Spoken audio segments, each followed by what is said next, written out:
Tous ces palabres au sujet de l'Empire alors qu'il a tenu moins d'une trentaine d'années. Les Mandaloriens existent depuis 10 millénaires. Et que sais-tu de cette arme? On m'a dit que c'était le sabre noir. En effet. Est-ce que tu comprends son importance? Quiconque le possède peut régner sur tout Mandalore.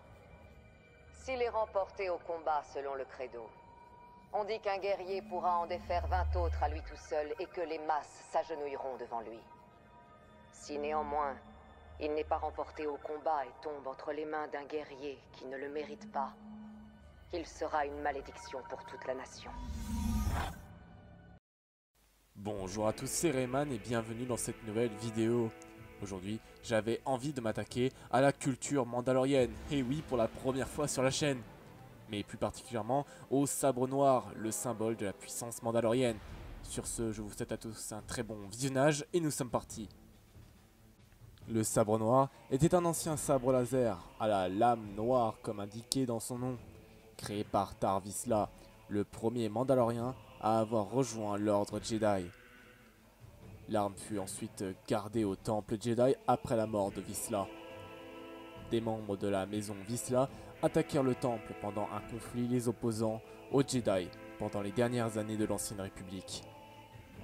Le sabre noir fut transmis de génération en génération par les membres de la maison Vizsla, même après que les idéaux pacifistes des nouveaux Mandaloriens eurent remplacé les traditions guerrières de Mandalore.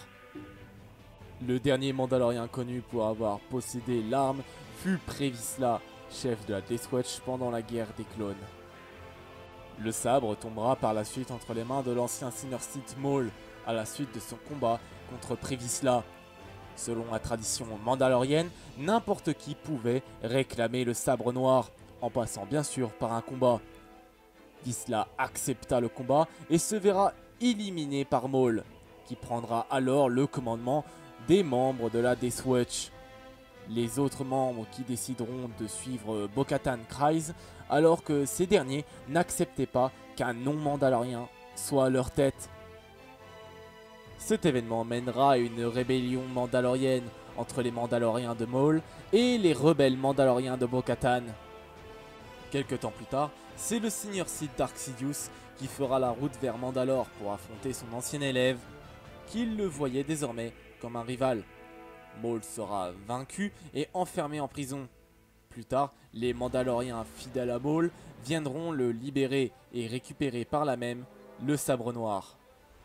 Plus tard, Maul laissera le sabre sur Dathomir, dans l'ancien repère des Sœurs de la Nuit, puis il sera retrouvé bien des années plus tard par l'équipage du Ghost de la cellule rebelle Phoenix, où il sera pendant quelque temps entre les mains de Sabine Wren, jusqu'à ce que celle-ci offre le sabre à Bo-Katan. Bien des années plus tard, le sabre sera perdu et tombera entre les mains du Moff Gideon durant la grande purge orchestrée par l'Empire contre les Mandaloriens. Des années plus tard, l'Empire est vaincu sur Jakku. Cependant, des vestiges impériaux persistent toujours, notamment celui de Gideon. Celui-ci sera donc vaincu par le Mandalorien Din Djarin, à bord de son propre vaisseau. Din Djarin est alors, à partir de cet instant, le nouveau détenteur du sabre noir. Sur ce, cette vidéo est actuellement terminée, j'espère qu'elle vous aura plu. Si c'est le cas, vous connaissez la chanson, n'hésitez pas à liker et à vous abonner, c'est extrêmement important pour moi. Si vous avez un petit peu de temps à passer, les commentaires sont juste en dessous de la vidéo pour me laisser un avis détaillé à l'écrit. Sur la vidéo, ça m'intéresse extrêmement de savoir votre avis écrit.